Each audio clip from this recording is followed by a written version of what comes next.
Psicologo in carcere, relazione che cura, questo è il titolo del convegno, però io subito vi introduco con una vignetta, con una scritta di quello che dice Jorge Semprum. Jorge Semprum è una persona che è stata internata in campo di concentramento. Loro sono fuori, semplicemente, io sono dentro.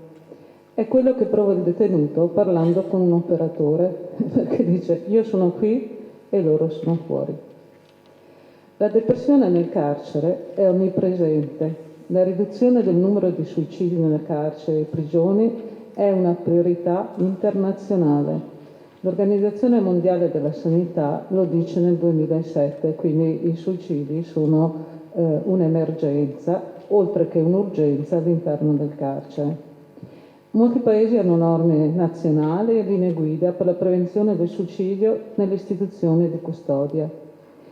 Il suicidio però rimane una delle più comuni cause di morte all'interno delle carceri, anche se adesso sono state istituite le equip multiprofessionali di integrazione tra operatori sanitari e penitenziari per la prevenzione del suicidio. Queste equip vengono chiamate in causa ogni volta che c'è praticamente un tentativo di suicidio.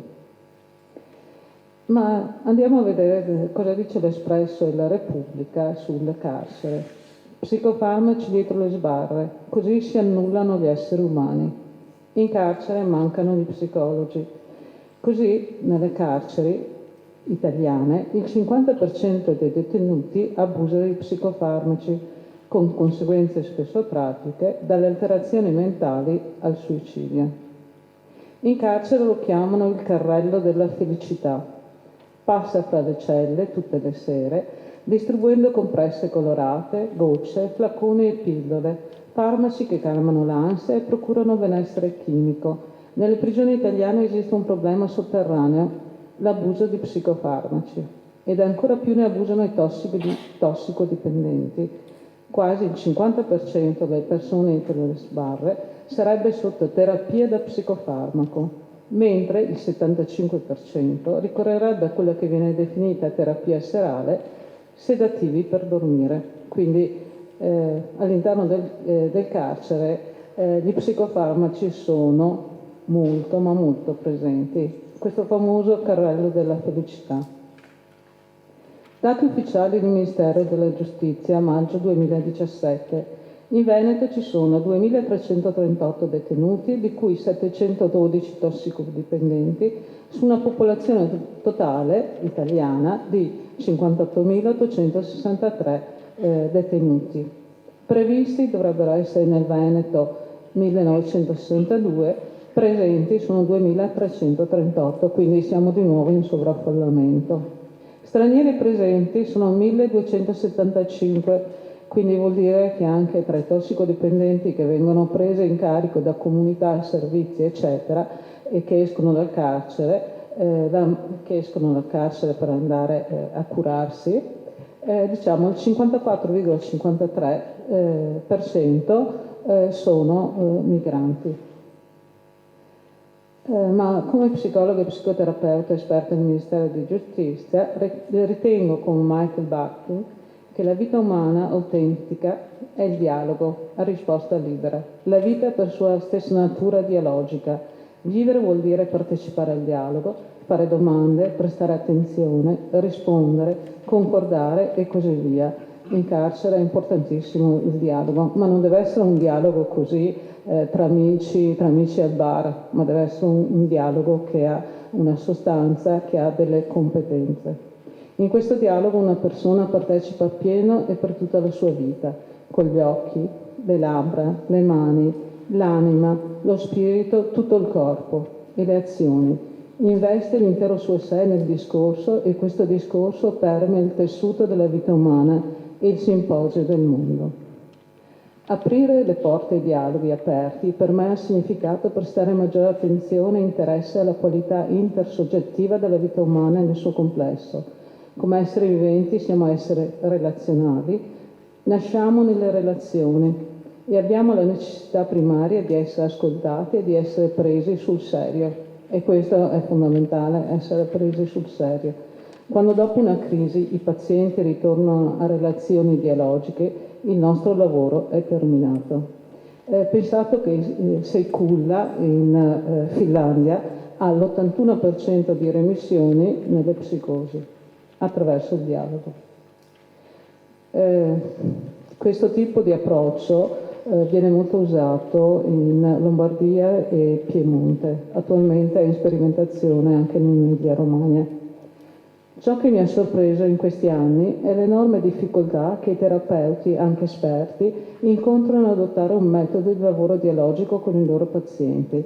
Il dialogo non è un metodo, è uno stile di vita. È una delle prime cose che apprendiamo e per questo è molto semplice.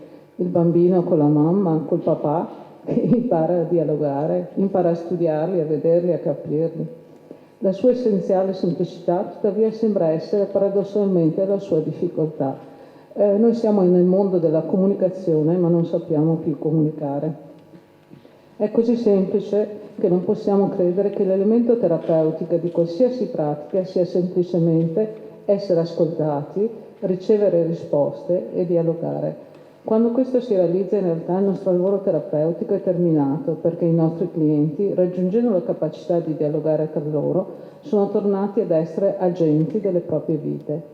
Come professionisti dobbiamo imparare a seguire il modo di vivere e il linguaggio dei nostri clienti, completamente, interamente, senza eccezione o pregiudizi. Non è facile, soprattutto in carcere, quando una persona incontra dipendenti da ludopatia che uccidono la nonna per avere i soldi, dipendenti di vario tipo che hanno fatto un po' furti, rapine, prettamente rapine, perché la rapina è del maschio mentre il furto è della donna.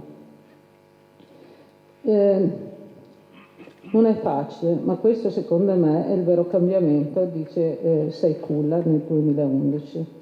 La relazione senza pregiudizi, nulla è più necessario che essere creduti e presi seriamente, non solo per i detenuti, ma per tutti i clienti che possono arrivare, anche nei loro deliri che hanno sempre un fondo di realtà.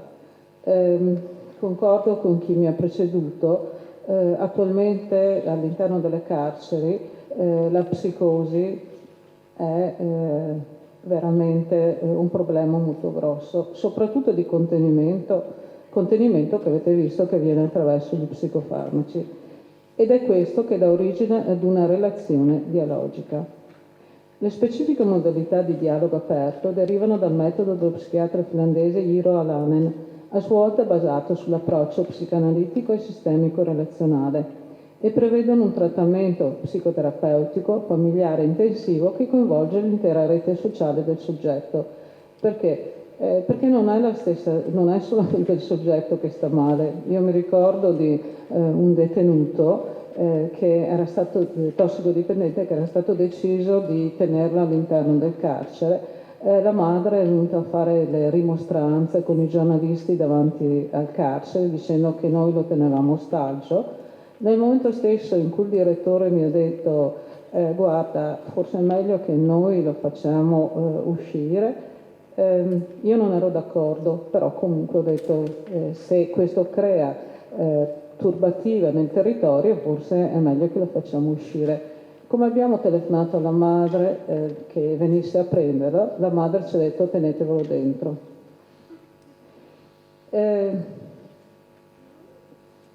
Il metodo dialogo aperto è stato sperimentato da Jaakko Seykulla, professore di psicoterapia presso la facoltà di psicologia di Jyväskylä in Finlandia. Restituire spazio alla parola attraverso il dialogo consente al soggetto di esprimere i propri stati emotivi e affettivi, anche quelli più indesiderabili e conflittuali. Cioè, sapere ascoltare in carcere è importantissimo, perché quando parlano di sevizie, di incesti, di omicidi, pluriomicidi, eccetera, forse magari incomincia un attimo a tremare il cuore, soprattutto se si ha le prime esperienze. Restituire quindi questo spazio alla parola e soprattutto sul saper ascoltare quelli stati affettivi più indesiderabili. Indesiderabile, ad esempio, per me che sono donna, sentire parlare di stupri, violenze sulle donne, forse ci voleva e ci è voluto sempre un supervisore che mi aiutasse poi alla fine del mio colloquio terapeutico, non seduta stante ma in seduta differita. Dunque la relazione supportata dalle conoscenze cliniche nel ruolo comunicativo richiede una presenza continua dell'operatore, cosa che non c'è in carcere, quindi uno psicologo in carcere che non c'è. Accettazione dell'altro senza pregiudizi, padronanza dei propri sentimenti, perché la persona deve sapere come risuona, che cosa risuonano quei delitti dentro di lei, quelle violenze che l'altra persona ha fatto ad un'altra persona e quindi quella violenza in cui avrei potuto essere io al posto di quella persona e quindi sapere controllare quelli che sono i sentimenti. Ricchezza del proprio repertorio verbale, certamente saper usare molto bene il repertorio verbale. Appunto per quello sono andata, io sono freudiana di scuola psicodinamica, per ampliare il mio repertorio sono andata alla scuola di Nardone di psicologia strategica, anche per avere delle soluzioni qui ed ora. L'analisi non dà soluzioni immediate, mentre la psicologia strategica sì. Ritengo che uno psicoterapeuta debba essere poliedrico e non fermarsi di fronte solamente ad una modalità. Fiducia in se stessi, certo. La fiducia che noi abbiamo in noi stessi la possiamo passare ai nostri interlocutori. Capacità di ascolto, certo. La nostra società parla tanto, ma ascolta poco. Anche i genitori nella nostra società ascoltano molto poco i figli, gli passano il cellulare, gli passano questo, quest'altro, tanto perché stiano buoni. Oppure, come ho sentito molte volte quando ero sulla spiaggia a Genova, sentivo, questa sera gli potrei dare una goccettina così sta zitto. Colloquio che prevede l'accettazione dell'utente senza pregiudizi, e questo è importante. L'importanza dell'incontro, misurazione. Quando ci si incontra si misura l'ansia propria e l'ansia dell'altra persona, perché l'altro ci guarda negli occhi e dai nostri occhi guarda se la pupilla è contratta o no, per vedere se noi siamo arrabbiati, se noi siamo felici o che cosa stiamo facendo. Rispetto anche nel vestiario dell'altro e dell'ambiente. Mi ricordo un detenuto che mi ha detto: dottoressa, guardi, è venuto poco fa il mio avvocato, io che sono tossicodipendente ero messo meglio di lui. Mi ha comunicato la sua sfiducia nel fatto, perché non è che una persona che non ha possibilità e non può in quel momento vestirsi in un modo corretto, non gradisca dell'altro una correttezza nell'abbigliamento, soprattutto nello psicologo, perché lo psicologo all'interno del carcere non è che si paludi dietro il camice bianco, quindi quel camice bianco non c'è. Quindi c'è una relazione diretta con la persona e noi sappiamo che da un famoso psicanalista che il vestito parla di noi e parla anche dell'altro. Se una persona veniva da me con le ciabatte, gli facevo mettere le scarpe, perché in molte culture avere le ciabatte vuol dire un disprezzo verso la persona con cui si parla, per cui ristabilivo il colloquio attraverso il fatto di fargli mettere le scarpe.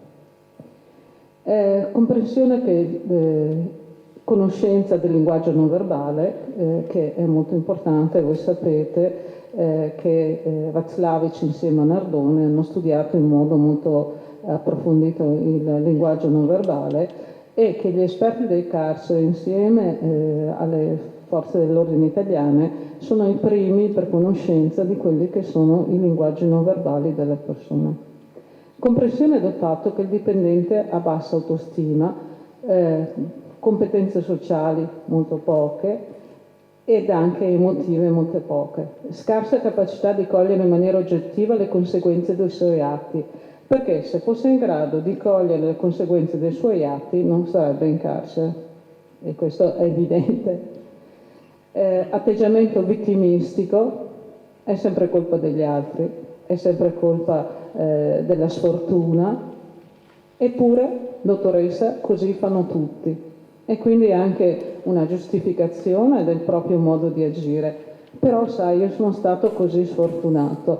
Penso che ben pochi, solamente quelli che patteggiavano, hanno dichiarato di essere colpevoli, ma lo dovevano fare perché stavano patteggiando. Atteggiamento vittimistico e seducente. Insomma, ho visto molte persone attratte da questo atteggiamento seducente, la vittima, soprattutto la donna che i nostri colleghi del SERD di Verona hanno studiato che esiste una patologia nella donna che si chiama sindrome da crocerossina. Io lo potrò salvare. Anche questo succede quando la persona praticamente è il proprio partner che è violento, che ne fa di tutti i colori, però comunque quella donna dice io lo potrò salvare. Quindi attenzione anche a questa sindrome. Io ho visto e ho conosciuto purtroppo la mia professoressa del liceo che è stata uccisa perché aveva questa sindrome della crocerossina. È stata uccisa da un detenuto che lei voleva soccorrere all'interno della casa circondariale di Belluno, che l'ha aspettata e l'ha uccisa con 32 colpi. Poi, che cosa bisogna avere? Codipendenza, bisogno informale di prendersi cura della persona. Questo deve essere un bisogno che chi è terapeuta ha dentro di sé, che sente, ma non però quel principio della crocerossina che nuoce, cioè il desiderio di prendersi cura dell'altro.